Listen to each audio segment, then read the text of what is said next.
G'day everyone, welcome to another video by myself, Andrew DFT. And of course today's video is part 2 for the tutorial on the tactical shotgun from Fortnite. Now when we left off we had a lot of this built and a lot of the main core foundation of this gun already set in stone. What we want to do now is continue to really build up a lot of these details and really focus on nailing those details so that way we have a better prop in the end. So without any further discussion, let's jump right in and continue where we left off.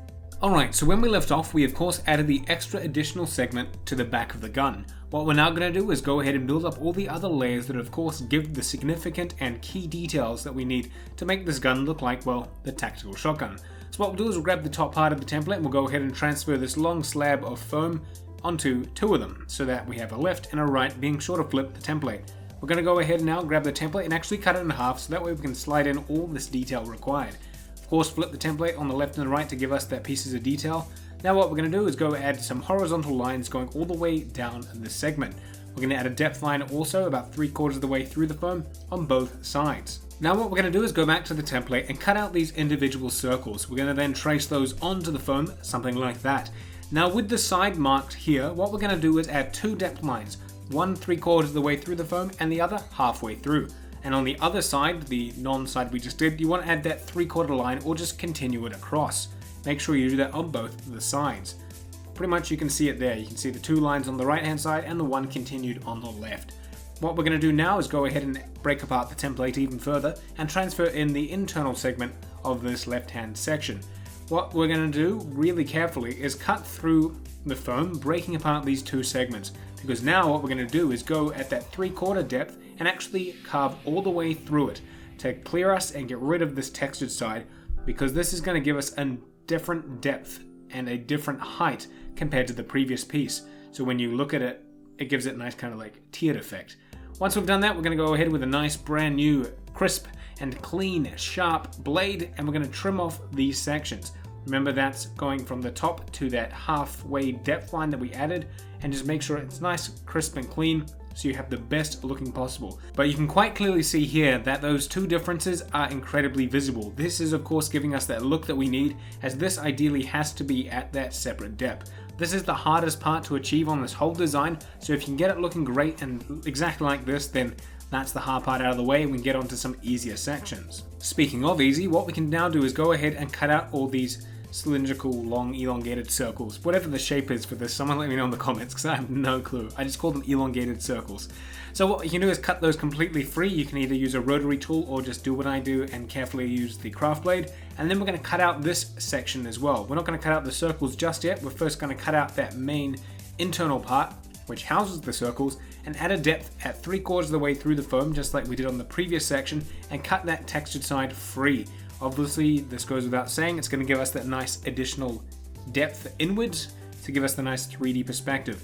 Then what you can go and do is actually go and glue them all together, but before you do that, I made the mistake. You're actually going to cut out those circles first. So make sure you cut out those circles before you go ahead and glue it all together. I made that mistake and it didn't work out very well. But the final result looks pretty good. At the moment it does look a bit rough. Obviously you can see the texture, you can see the cut lines, but when we do the heat treatment, that will all get cleaned. And then of course, if you do have some imperfections, you can hide them with the weathering techniques in the paint job. But moving on, for the main pump barrel that goes through the gun, I'm using a PVC pipe. You can use wooden dahlia, electronic conduit, whatever you prefer.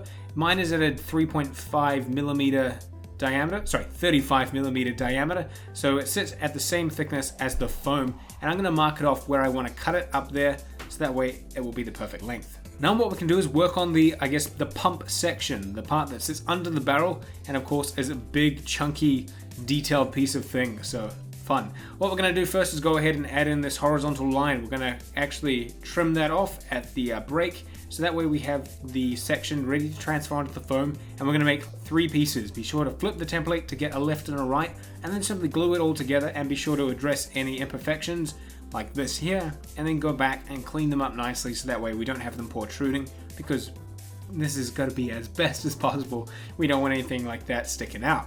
Now I know we just cut this top section off, but we're going to go back and glue it or tape it together, so that way we have a whole piece again.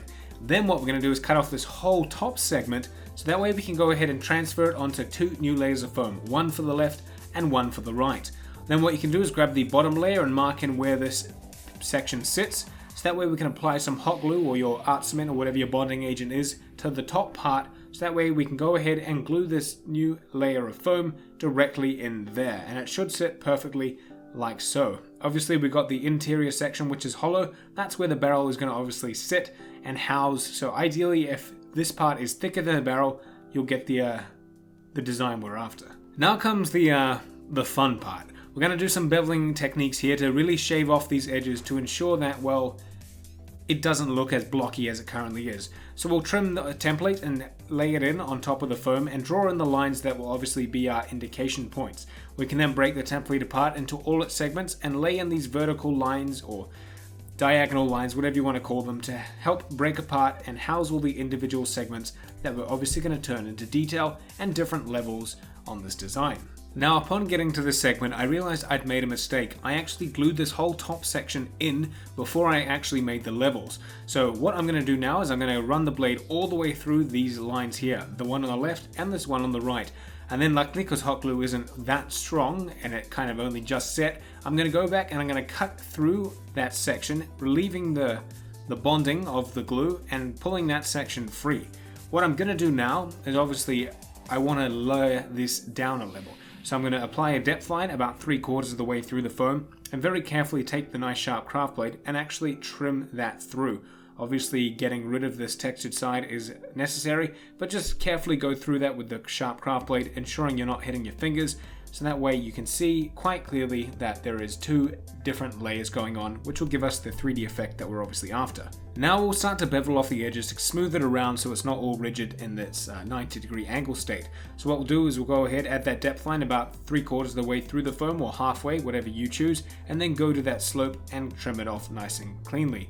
Obviously you want to have a sharp blade, as of course I keep saying, but I can't stress it enough. If you want the best detail possible, you need to obviously change that blade out to ensure that every time you're cutting, it's nice, crisp and clean, and that way you're not tearing, you're not ripping or destroying your obvious final design.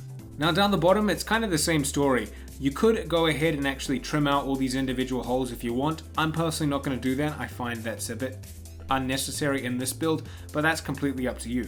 First of all, we'll go ahead and we'll get all these bevel segments in. Of course, you can trace the template to get that horizontal line going across the bottom, and then you can add a depth line in about halfway. You can go deeper if you want. Personally, halfway for me here is fine. And then of course, be sure to score all the diagonal and vertical lines to ensure that when we do the heat treatment later, it gives us the nice detail we're wanting. Otherwise, if you forget to do that, that's not going to be a piece, that's just going to be a giant slab of flat, unfortunately, so be sure to do that.